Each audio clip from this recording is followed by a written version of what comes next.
Over thinking एक बहुत ही common word है, यानी हर किसी को होती है। इसके कारण लोग डिप्रेस फील करते हैं और उनको कुछ भी अच्छा नहीं लगता। तो यहाँ पर है सॉल्यूशन।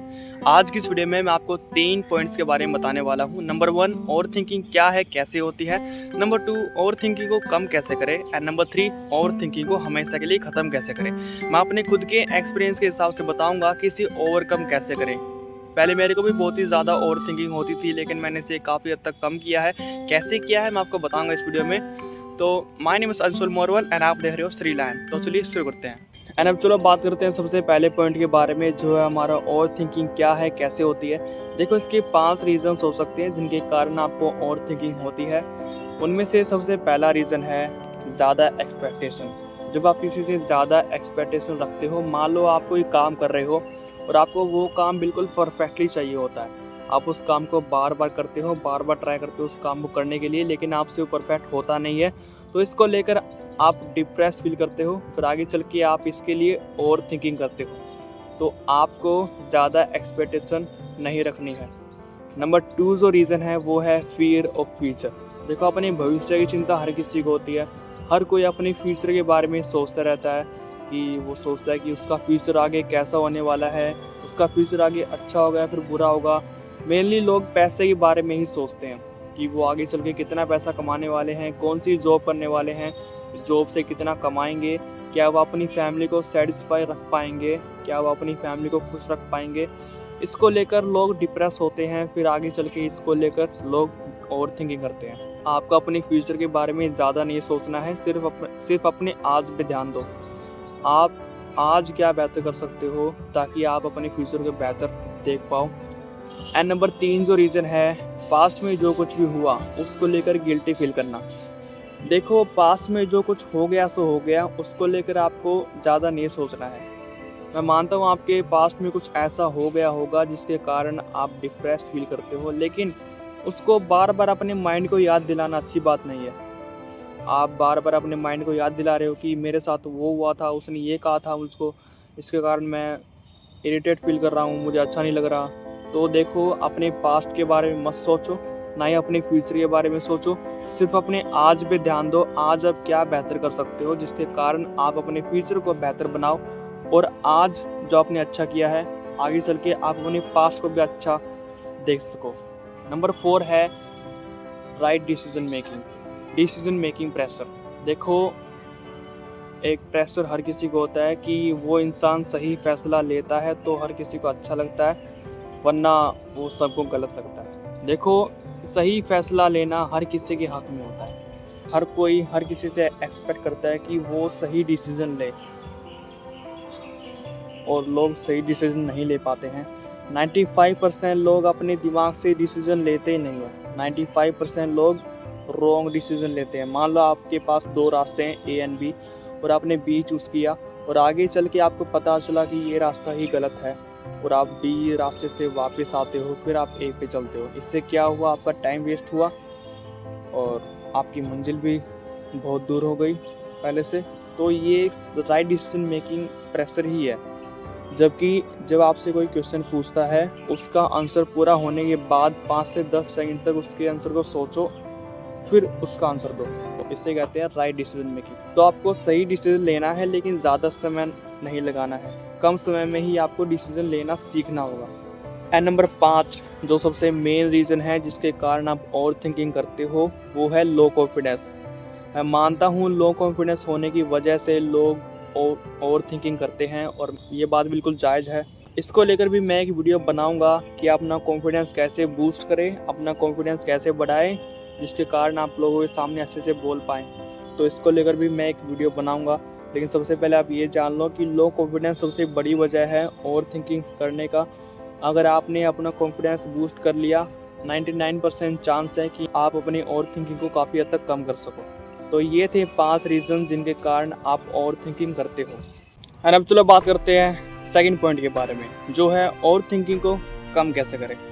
देखो, इसके पीछे 6 स्टेप्स हैं जिनको फॉलो करके आप ओवर थिंकिंग को काफ़ी हद तक कम कर सकते हो। मैंने भी यही फॉलो किए थे और मैंने काफ़ी हद तक कम किया ओवर थिंकिंग को। नंबर 1 स्टेप है नोटबुक में लिखो। देखो, एक नोटबुक बनाओ। आपके दिमाग में जो भी थॉट्स आए, जो भी आप सोच रहे हो, उनको एक नोटबुक में लिखो, या फिर आप अपने मोबाइल फ़ोन में एक ऐप लगा लो नोटपैड का।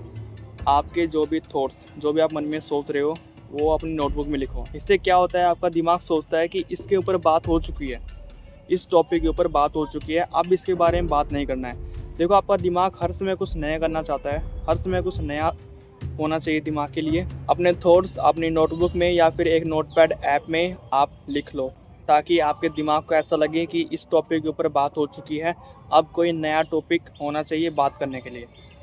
At the set. And number 2 है, एक फिक्स टाइम बनाओ जहाँ पर आप सिर्फ ओवर थिंकिंग करोगे। हाँ, ये सच में काम करता है। देखो, आप हर समय ओवर थिंकिंग मत करो, एक सही समय बनाओ, सेट टाइम बनाओ जहाँ पर सिर्फ आप ओवर थिंकिंग करोगे। वहाँ पर भी ज़्यादा नहीं, सिर्फ 10 से 15 मिनट ही आप ओवर थिंकिंग करोगे।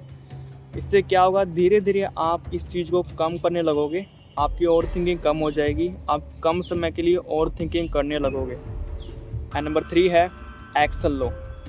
सिर्फ ओवर थिंकिंग मत करो, उसके ऊपर एक्शन भी लो। जो भी आप सोच रहे हो कि मुझे आज ये करना है, मुझे कल वो करना है, आज मुझे ये काम कंप्लीट करना ही है, चाहे कुछ भी हो जाए, इसको लेकर आप ओवर थिंकिंग मत करो, सिर्फ उस काम को करो, करना शुरू कर दो, आज से ही करो, अभी से करो, क्योंकि समय को वेस्ट आपको नहीं करना है, आगे चल के आपको दिक्कतें आ सकती हैं। तो अगर आप इस चीज़ को फॉलो करोगे तो आप अपनी ओवर थिंकिंग काफ़ी हद तक कम कर सकते हो। एंड नंबर 4 पॉइंट है, माइंडफुलनेस रहो एंड मेडिटेशन करो। देखो, आप मानोगे नहीं कि मेडिटेशन एक इतनी पावरफुल एंड एक अफेक्टिवली चीज़ है, जिसको करके आप अपने बहुत सारे थॉट्स को एक जगह इकट्ठा करके उससे ख़त्म कर सकते हो, मतलब उसे बिल्कुल तरह तबाह कर सकते हो। मतलब ये बहुत ही पावरफुल चीज़ है मेडिटेशन। इसको करके आप अपने दिमाग को रिफ्रेश कर सकते हो। आपके दिमाग में जो भी थॉट्स थे वो एक चुटकी में गायब हो जाएंगे और आप एकदम फ्रेश फील करोगे। एंड नंबर 5 है, अपने आप से पूछो। क्या पूछे? अपने आप से पूछो, क्या ये टॉपिक जिसके ऊपर आप ओवर थिंकिंग कर रहे हो, क्या ये कुछ काम का है या फिर ये टाइम वेस्ट है? अपने दिमाग से पूछो। अगर आपके दिमाग ने ये आंसर किया कि ये टॉपिक किसी काम का नहीं है, ये सिर्फ टाइम वेस्ट है, उसी समय आपको डाइवर्ट हो जाना है, किसी और टॉपिक पे बात करने लगना है।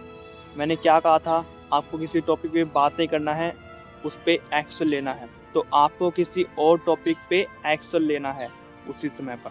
Number 6, social media limited. अपनी सोशल मीडिया को लिमिट करो। आप जितनी भी इंस्टाग्राम में रील्स स्क्रॉल करते हो उसको कम करो, ताकि आपके दिमाग में थॉट्स कम आए। नेगेटिव कंटेंट मत देखो।